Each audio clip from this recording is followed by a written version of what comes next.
resta di questo ritiro mentre le ragazze stanno pranzando? Leonardo, cosa ci resta? Resta Seafield o Zeffeld, come l'ho sempre detto io e come mi hai sempre corretto te.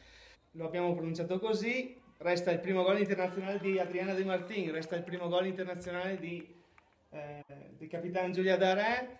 Restano tutte le foto, i momenti passati con bellissime persone, restano gli scatti, la sofferenza, il sudore, i massaggi, i polpacci, le gambe pesanti, l'acqua fredda del torrente.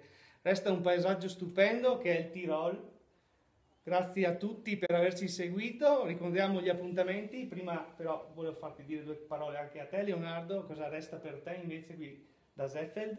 Beh, resta un gruppo stupendo, sia di staff che di ragazze, resta una qualità di allenamento altissima e secondo me invidiabile da tutti e vedremo adesso il campionato cosa ci tiene in serbo. Ricordiamo gli appuntamenti prossimi: sabato 29 al Comunale di Cordignano per la partita benefica contro il Tavagnacco. Prima del mercoledì intanto c'è l'amichevole In famiglia, esatto, l'amichevole in famiglia. Marco Polo.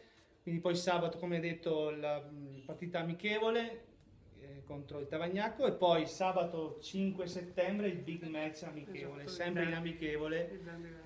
Il Derby Veneto con la GSM Verona all'Aldo Olivieri di Via Sogare.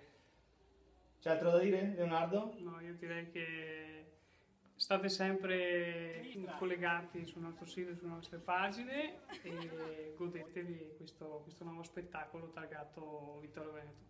Grazie Leonardo Segat, da Stefano Modolo è tutto qui da Zeffeld, magari un arrivederci al prossimo anno, può essere. Certo, speriamo nella stessa categoria. Grazie a tutti.